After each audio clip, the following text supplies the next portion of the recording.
Good morning and welcome once again. We are in the Q&A section of the show talking about the high resolution mode on the G9 in combination with a long exposure and what happens to it. So we covered all that in the show. If you missed the show, go watch the show. And right now we're in the Q&A section. So let's see what people are asking, what people want to know, what people are thinking about in here. So let's bring up the chit chat comments. And of course, if you are watching this live and you have a question, get it in there, get it in the chat now, and make sure you put PhotoJoseph in front of it. That way it shows up red on my screen like this so I can see what your question is. And good morning, Mike, in Tokyo, Japan. Oh, I love Tokyo, one of my favorite places in the world. SRO Digital, the pattern is like a built-in canvas mode. It's, yeah, kind of, right? But a little bit too non-organic. It's not an organic pattern, so we definitely want organic patterns in here. Oh, Serge, you were late. You missed part of the show. What a bummer. Junior Gonzalez is asking, what software do you use to switch? We've done a whole video on that. We'll link to that up here. And I did an entire thing on how I do all of my switching. The software that's on my iPad is called Strata, from a company called Strata.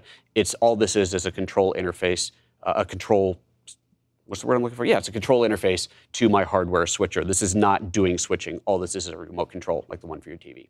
That's all this is. Let's see here. Aloha from Norway. Aloha in Norway. I did not know you guys said that in that cold part of the world. Bart, greetings, everybody.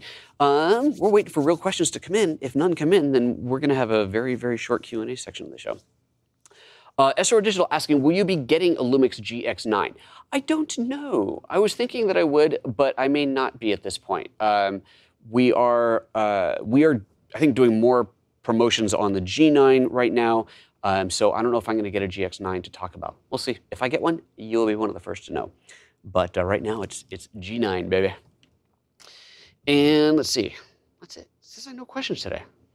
Maybe we're going to find a way to say, are there going to be any questions? And then not even do the Q&A part of the show if there's not going to be questions. Because otherwise, people watching it like, well, this is really boring. There's no questions. People always have questions, I'm sure. Oh, and Vlad says, hi from Almaty in the Republic of Kazakhstan. You know what would be cool, Ryan, is we had a map. We could have a map on the screen that lights up with every country that someone's watching from. Actually, does YouTube do that? They might even show us that. I have no idea. Oh, it's in the analytics later, but not in real time, Ryan says. Well, that's too bad. That'd be cool. That'd be cool. And then we, at some point as the show gets big enough, we could say, let's try and light up the whole globe. Come on, somebody call in from Antarctica. That'd be cool. All right. Oh, there we go. Emmanuel says, how is the autofocus with non-DFD lenses, Olympus, good for sports? The DFD is not in the lens. That's in the camera. The only Olympus lenses that I have are some older, definitely not sports ones. I'm actually using an Olympus one on this camera right here. Come to think of it, my overhead one is an Olympus one too, just because those are lenses that I don't use in my regular shooting, so they're kind of relegated to this show. But I don't think there's a difference. Although maybe I'm wrong. I don't know. My understanding is the whole DFD part of it is in the camera itself. The depth from defocusing in the camera itself shouldn't have anything to do with the lens, but maybe I'm wrong. In which case, I apologize already for not knowing the answer to that one. Feel free to stick that. If that question, if that's if you think about it, you look into it, you go, no, this is a real thing. Put it as a comment after this is uploaded, and then I'll see it there and I can research it and I'll dig into it a little bit and see what I can find. But what we usually would say is that your best performance is going to be with native lenses. That may not always be true. I don't know, but that's basically what I'm always told. That's the way it's supposed to be. And again, I don't really shoot with non-Panasonic lenses that often. So I don't have a really, really good answer for you. Serge says, I've recently received my new third-party battery grip for the GH5 for just €45. No kidding. Off AliExpress, made by DSTE, works like a charm, also has a wireless shutter release built in. No kidding. Well, okay, now I got to look this up. This is very interesting. It is called AliExpress. AliExpress. Oh, AliExpress.com. There we go. And, oh, this looks like a place to buy stuff. This is not the manufacturer. Oh, made by DSTE. All right, let's just try that. Let's try DSTE. Was it the G9 or the GH5? It was for the GH5. GH5 battery grip. Let's see what we get here. Panasonic, that's a B&H one. Panasonic battery grip. This is on Amazon. This is probably not the third-party one. Oh, maybe. Okay, here are some. All right, here we go. So here's a few. I didn't know such things existed. DSTE Pro, there we go. There's the one you're looking at, $49. And, no kidding. I did not even know such things existed. And you said it's got a built-in wireless trigger? I'm looking for like a little pop-out wireless. It just doesn't show it on here anywhere. Very cool. Well, that is fascinating. Thank you for sharing that with me. Again, I had absolutely no idea that such things existed. I love it when I learn something on the show as well.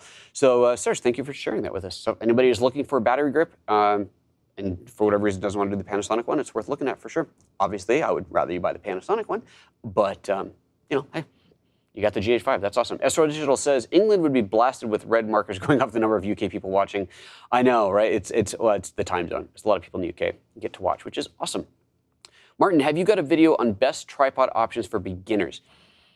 No, I've done a variety of tripod reviews of sorts as I get them or if something really piques my interest. I did a whole thing on the Manfrotto N8, this massive, very, very nice fluid head. We'll link to that up here. It's definitely not for beginners, though. It's like a $1,000 tripod, but that was really neat. And no, I've talked about them in a variety of contexts, but I don't have like a show on tripods for beginners. And I think part of that would be it really depends on what you need, right? You could spend a fixed amount of money, let's just say $150, which is not going to get you a great tripod, but you know, it's better than nothing, right? And you could probably buy a really big, heavy, clunky one that's quite stable for that, but maybe it certainly wouldn't be smooth for video. It's not very portable. On the same token, you could spend that money on something much lighter that is more portable, but is not as stable, which is always the way. So it's kind of, what do you need as a beginner? Are you looking for something really big and sturdy? Or are you looking for something to take with you? Tripods are hard to talk about because there's so many options, and it's a very personal thing. What type of tripod do you need for what type of photography? How multi-purpose does it need to be? Or is it just going to do this? Or do you want to do everything? Lots and lots of variables go into that. So I will tell you that I like Photo tripods. I think they're a great value for what they are. Manfrotto, especially the actual Italian-made ones. The Chinese-made ones are, they're okay. But if you're going to spend money on a Chinese-made Manfrotto, you should also be looking at the Photos. If you're going to buy a proper Manfrotto made in Italy, those things are fantastic. I absolutely love them. So those are the ones that I work with the most, those two brands. But I don't have any particular allegiance or preference for any of them. Let's see here. Mike Toke says, I just wanted to let you know I'm replacing all my Fujifilm gear and moving to the GX85 and G9. Your videos convinced me to have a serious look. Why, thank you, Mike, for sharing that with me. If any of my friends from Panasonic are watching, look at what Mike said. Look what Mike said. I'm doing my job. No, thank you. That's awesome. Thanks for sharing that with us. I hope you are loving them and stoked with them. Fuji makes fantastic cameras as well. I'm glad that you have found something on these guys that makes you like it even more. So good to hear. Thanks. Andrew Byrne, what strobe light do I like? On cameras, I'm just using Panasonic ones, although I keep hearing really good things about the Godox ones. I haven't ever used them, but apparently they're pretty darn good and a lot cheaper.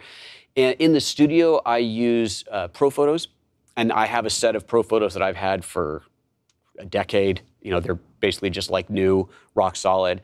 When it comes to stuff like that, I'm of the mindset that it's better to spend extra money and have something that's going to last for a really long time and be really reliable. And so I went ProPhoto. There's a couple other brands that make really, really good high-end studio lights. And then there's a ton of stuff that's cheaper as well. That's what I bought, and I have zero regrets. They're fantastic, fantastic lights. Cost a pretty penny when I bought them, but absolutely lasting, and they will last for a very long time. Sarah says, how much of your video shoots are you manually focusing? Are you using any follow focus gear for that? Okay, great question. I would say, okay, if I'm doing a client thing, if I'm shooting a subject for a client, I'm shooting, well, I didn't for a client, but I'm shooting like this. I'm probably almost always in manual focus mode. And it has nothing to do with, oh, the camera doesn't autofocus fast enough. It's because I want to control where it's focused, right? If I've got 3 objects in front of me, I want to choose which one I'm focusing on, that's what I'll do. I will often, before I start rolling, I will touch on the screen to force it to focus on a specific spot. And then I might adjust manually from there, or just start rolling from there and adjust manually as I go, whatever the shot might be. But usually in manual focus. If I'm doing vlogging, I am doing autofocus, and I am doing the 179-degree shutter trick because it actually works. So most of my vlogging stuff these days, if you look at the video that I did for Narbox, that is for, where's it? The Narbox, peeking there out of my bag. That, we'll link to that video up here just in case you somehow missed it. Came out awesome. That was shot, everything of me on camera is all autofocus in that with the 179-degree shutter. So that was cool. I am not using any kind of follow focus gear. I tend to shoot as light and nimble as I can. Even shooting with the cage is big for me. I prefer not to, but of course, if I want to have the monitor on, if I'm shooting to the Inferno, then I'm going to have the cage on there. But no, I don't have any follow focus gear. You know, it's one of those things. At some point, maybe that'll happen. It's just I haven't had a need for it yet. And hopefully that answers your question. Astro Digital says, going off a past subject, I just received a Pixapro Godox lithium-ion 580 Mark II speedlight, okay, with the built-in 2.4 gigahertz TTL remote. Wow, nice piece of kit. Great to have a non-optical remote. Yeah, definitely. If you're shooting strobe and you're having multiple lights around and they're controlling each other, having a radio trigger as opposed to an optical trigger is fantastic. It allows you to do things like put the flash completely out of sight.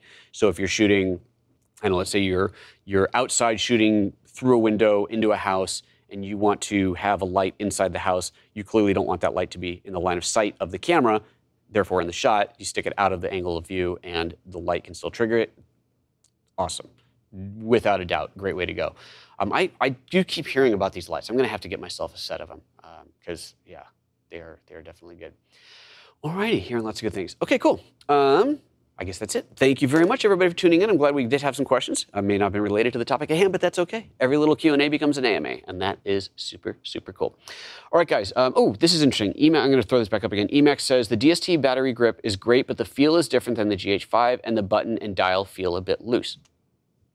I would say that comes down to build quality.